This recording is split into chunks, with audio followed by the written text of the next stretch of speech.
장로교, 감리교 예수가 성경이 증거하는 예수이면, 예수님이 전하신 복음, 이 복음을 예수님이 증거하시는 하나님의 말씀으로 교회들이 말을 해야 되거든요. 만약에 오늘날 뭐 정통, 비정통, 이단 할 것 없이 모든 교회들이 복음으로 예수 그리스도를 믿고 예수 그리스도를 믿음으로 구원받는다고 하잖아요. 그 복음을 바르게 이해하고 있는가? 아주 근본적인 질문입니다. 보겠습니다. 예수님께서 마가복음 1장 14절로 이렇게 말씀하셨어요. 요한이 잡힌 후, 침례 요한이 잡힌 후라는 것입니다. 예수께서 갈릴리에 오셔서 하나님의 복음을 전파하여 이르시되 때가 찼고 하나님의 나라가 가까이 왔으니 회개하고 복음을 믿으라 하셨어요. 예수님께서 이 복음이라는 말씀을 하시기 전에는 어느 누구도 복음이라고 말 안 했습니다. 복음이 복음으로 불리기 전에는 다르게 불려졌어요.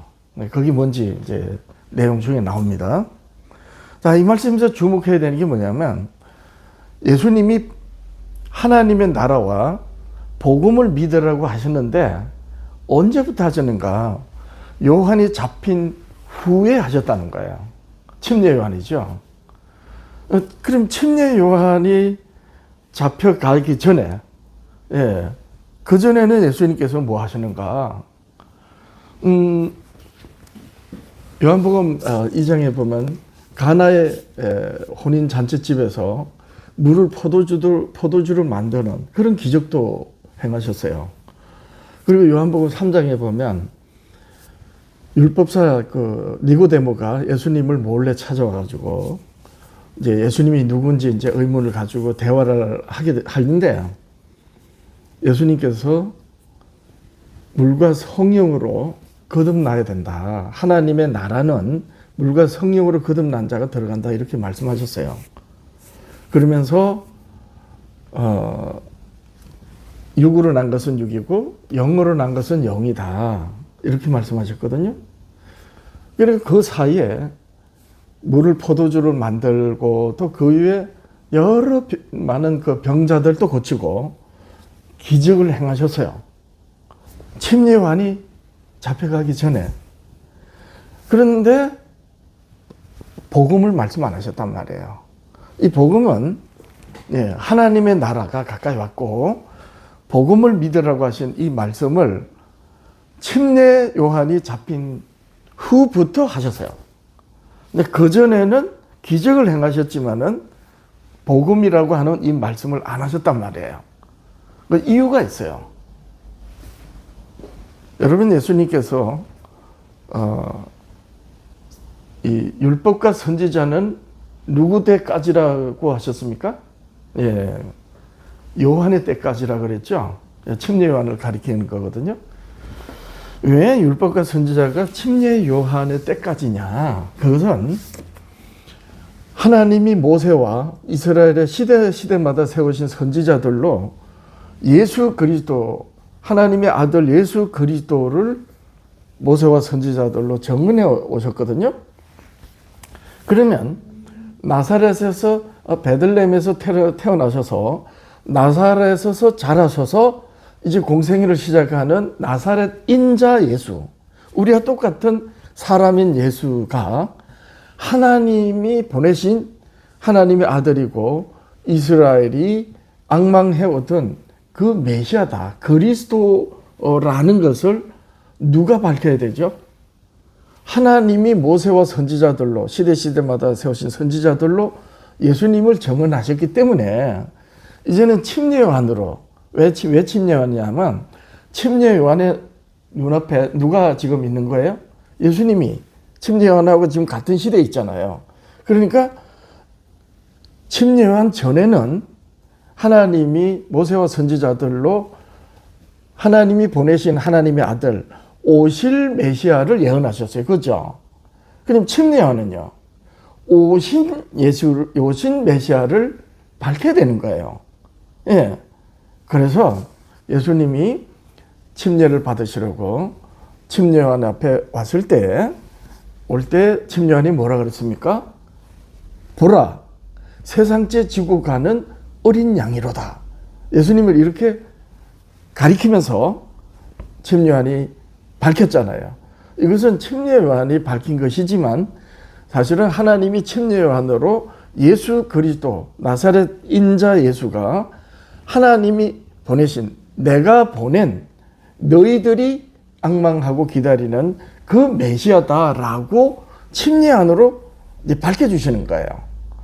그리고 이제 예수님이 침례요한한테 침례를 받으실 때 하나님이 어떻게 밝히셨습니까? 하늘에서 성령이 비둘기같이 임하시고 하늘에서 소리가 있어 뭐라고 그러셨나요? 내 사랑하는 자다, 아들이다, 이렇게 말씀하셨죠. 그러니까 침례요한 이전의 선지자들 모세까지는 오실 예수님의 예언이란 말이에요. 그렇지만 침례요한은 모세와 그 시대 침례요한 전에 모든 선지자들이 예언해왔던 그 예언의 주인공이 세상째 지고 가는 나사렛 인자 예수시다라고 이제 밝히는 거죠. 그렇게 밝혀져야지만이 이제 어떻게 됩니까? 하나님이 모세와 선지자들로 침례요한의 때까지 예수님을 예언해 오신 그 말씀이 이제 다 됐다는 거죠. 예언이 다 됐다.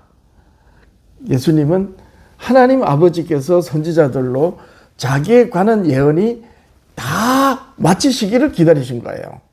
그러니까 침례요한이 잡혀서 이제 침례요한이 선지자로서의 사역이 끝나야 돼요. 끝나지 않고 계속 되는 한 뭐가 남아있다는 거죠? 하나님이 선지자들로 예수님에 대한 예언이 계속 남아있다는 거 아닙니까? 그런데 남아있는데 예수님이 먼저 자기를 밝히고 복음을 말을 하면 침례요한이 예수님이 자기가 하나님이 보내신 자라고 밝힌 이후에도 어떤 예언이 남아있으면 어떻게 됩니까? 안 되잖아요. 예, 그래서 예수님은 아버지께서 자기에 관한 말씀이 다 맞춰지기를 이제 기다리신 거예요. 그래서 뭐 잔치집, 혼인집에서 물을 포도주로 만들고 많은 병자도 고치고 또 영으로 난 것은 영이다. 또 영과 진리의 예배를 드릴 때가 왔다. 이런 말씀은 해오셨지만 정작 복음은 말씀 안 하셨던 거예요. 왜 안 하시느냐? 그 복음이 자기를 가리키는 거거든요. 모세와 선지자들로 하나님 아버지께서 자기에 관하여 말씀하시기 때문에 침례요한이 사역을 하는 한 예수님은 말씀을 하실 수가 없고 계속 침례요한의 사역이 끝나기를 기다려야 되는 것입니다. 기독교 여러분, 이 부분이 왜 중요한지 아세요? 제가 지금까지 마가복음 1장 14절 15절로 요한이 잡힌 이후에 예수님이 하나님의 복음을 이제 때가 찼다 하면서 하나님 나라와 회개하고 복음을 믿으라 그랬단 말이에요. 왜 침례요한이 잡힐 때까지 기다리신 거예요? 자, 이 의미가 뭡니까? 예수님께서 마침내 아버지께서 모세와 선지자들로 자기를 증언해 오신, 말씀해 오신 그 말씀을 이제 하셔야 되잖아요. 그리고 그래서 하신 말씀이 뭐다? 복음이란 말이에요. 자, 그래서 여기 보면 요한복음 5장 37절.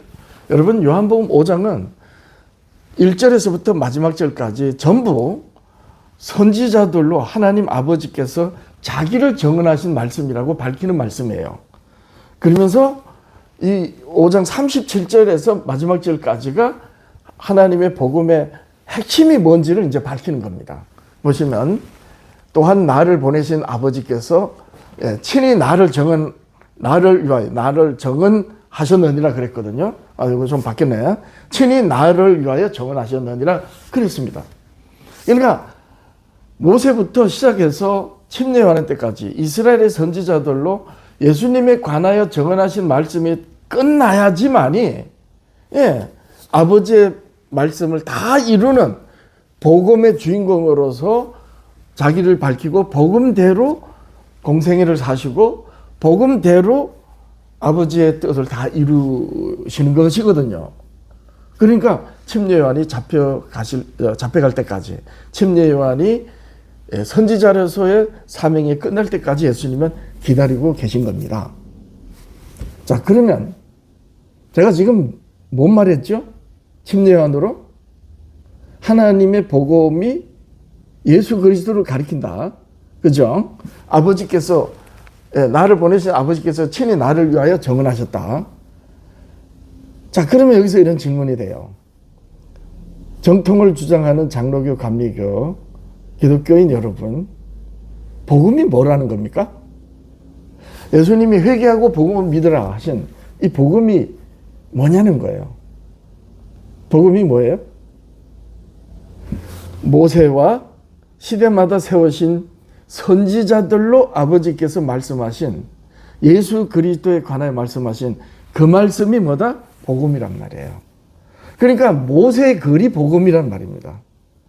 이스라엘의 시대마다 세우신 선지자들로 하나님이 말씀하신 그 말씀이 복음이란 말이에요. 자, 그러면 여기서 아주 중요한 질문이 이제 됩니다. 오늘날 기독교는 율법하고 예언이면 구약시대 이스라엘을 위해서 주셨다. 이스라엘에게 주셨다. 그리고 신약시대 교회는 복음을 말씀하셨다. 이렇게 말하거든요. 교회 좀 오래 다닌 분들은 세대주의가 기독교 신학 사상에서 어떤 의미인지 아마 들어보셨을 거예요. 세대주의는 에덴 동산의 아담 시대부터 역사의 끝에까지 어떤 시대가 완전히 바뀌는 어떤 변곡의 시대가 있잖아요. 예를 들면 아담이 에덴 동산에서 에덴에서 나올 때가 이제 바뀌잖아요. 에덴이라는 하나님의 나라 낙원과 죄악된 세상, 인류가 죄악된 이게 변곡이잖아요. 그리고 노아 시대는 어떻습니까? 하나님의 아들들이 사람의 딸들의 아름다움 보고 혼인하고 이래서 하나님이 사람을 만드신 것을 한탄하실 정도로 죄악됐잖아요. 그래서 노아 시대 홍수 심판으로 어떤 세계가 끝났습니까? 그 전까지 호랑이도 풀 뜯어 먹었던 에덴 동산에서 아담 부부가 나왔지만 사실은 홍수 심판 전까지는 하나님이 에덴 동산과 더불어서 하신 그 세계였잖아요. 그런데 홍수 심판으로 그 세계가 완전히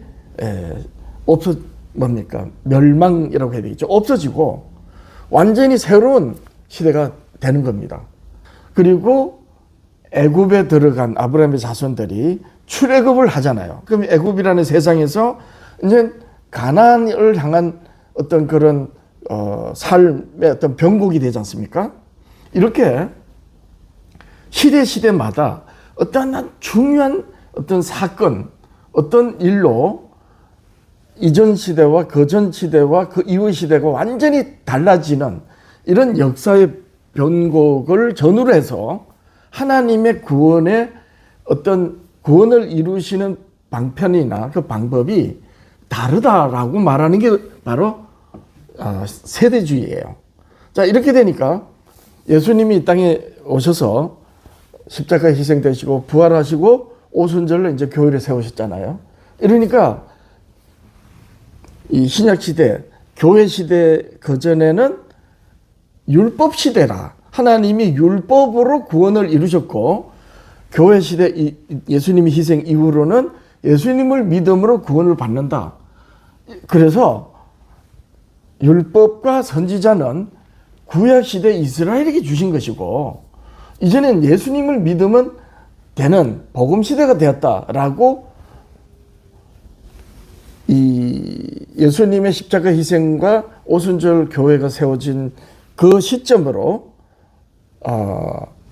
이렇게 나누는 하나님의 구속과 구원의 방편이 이제 다르다. 이렇게 하여 하나님께서 구원하시는 방법이 시대마다 다르기 때문에 노아 시대는 방주 오름으로 구원받았다. 뭐 이런 식이거든요. 그래서 오늘날 이 세대주의는 성경 전체 아브라함 때부터 요한계시록까지 하나님의 구속의 어떤 경륜, 구속의 방편을 시대마다 달리하였다라고 이렇게 뭡니까? 단절한다 할까요? 그렇게 해서 하나님의 구속의 경륜을 말하는 게 뭐다? 세대주의예요.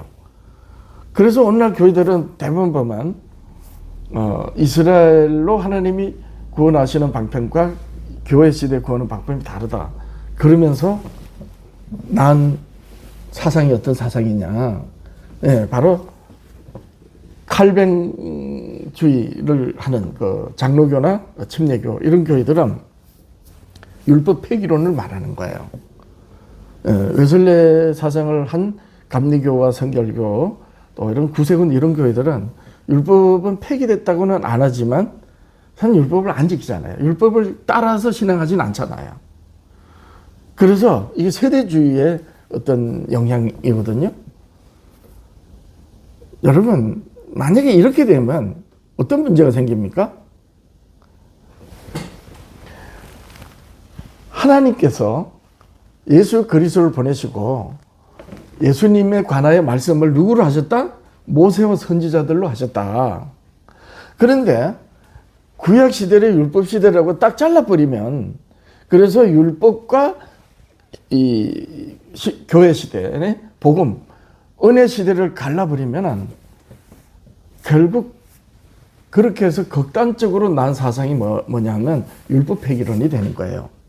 이 장로교나 칼뱅주의 교회들이 말하는 율법 폐기가 정말 폐기됐다면 여러분 어떤 결과가 됩니까?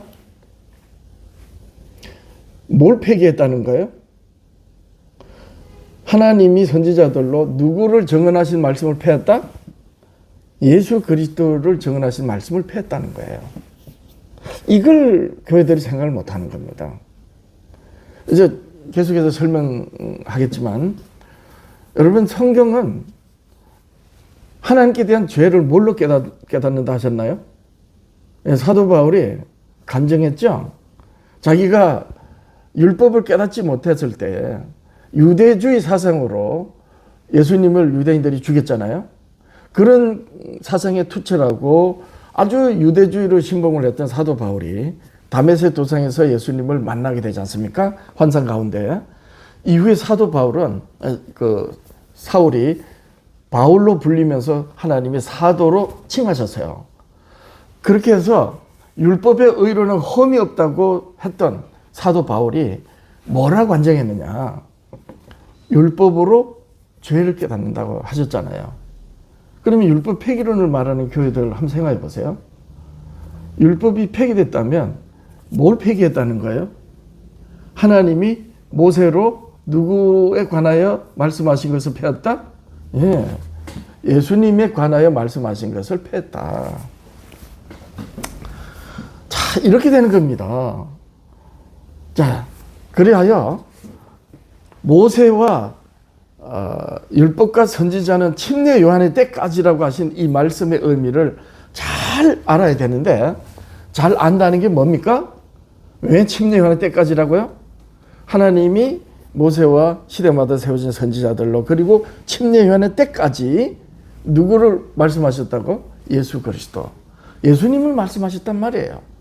그래서 마침내 침례 요한은 그 전에 선지자들은 오실 메시아에 대해서 예언을 했지만 침례 요한은 오신 그리스도를 밝힌 거예요.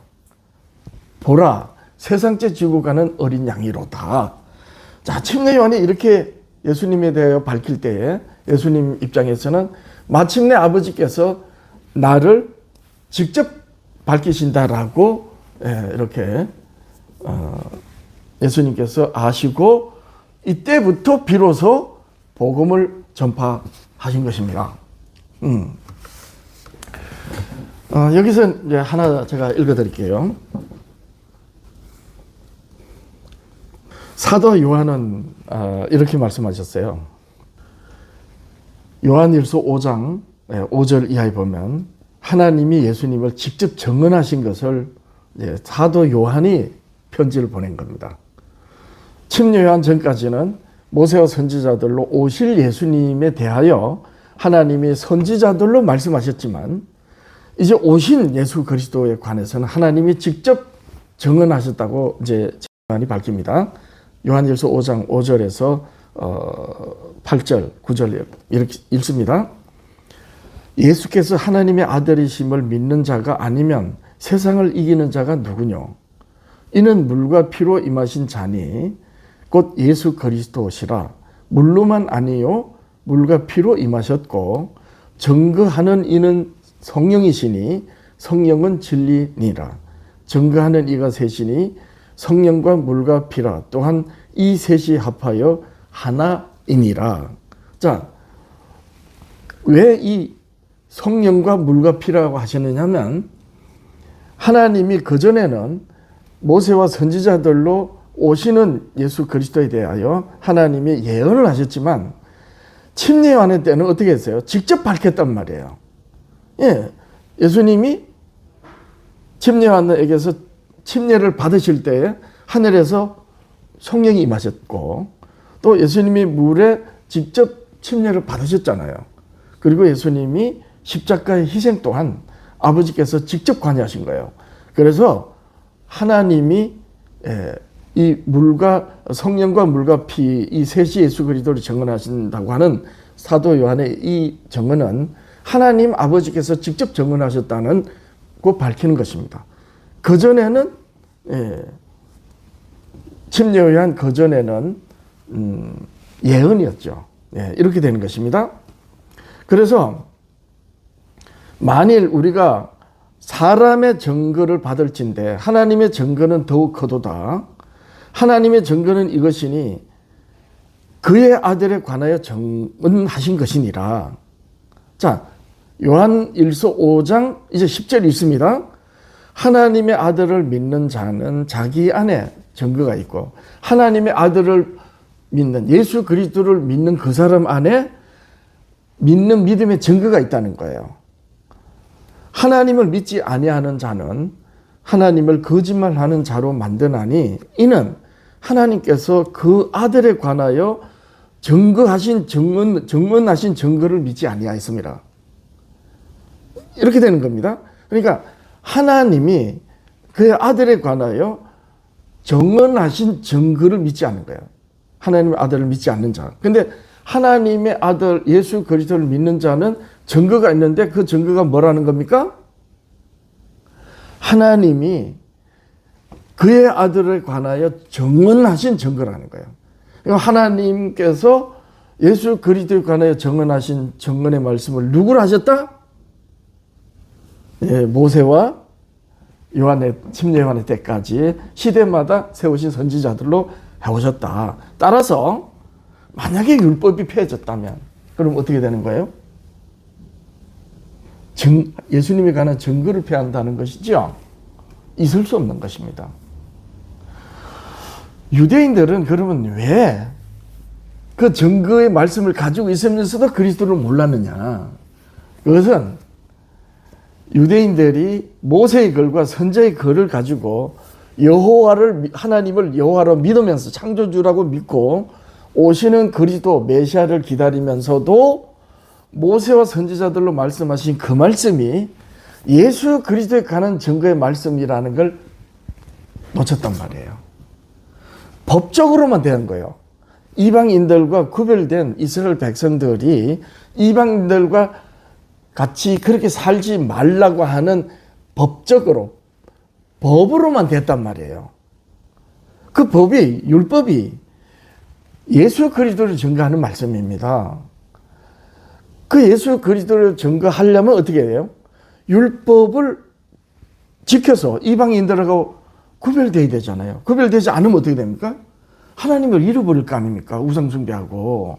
그래서 하나님이 유대인들에게 율법을 법적으로 법 조문으로 주신 것은 법 조문으로 지켜서 예수님이 오시는 예수 그리스도를 메시아를 앙망하면서 이방인들과 구별되라는 거예요.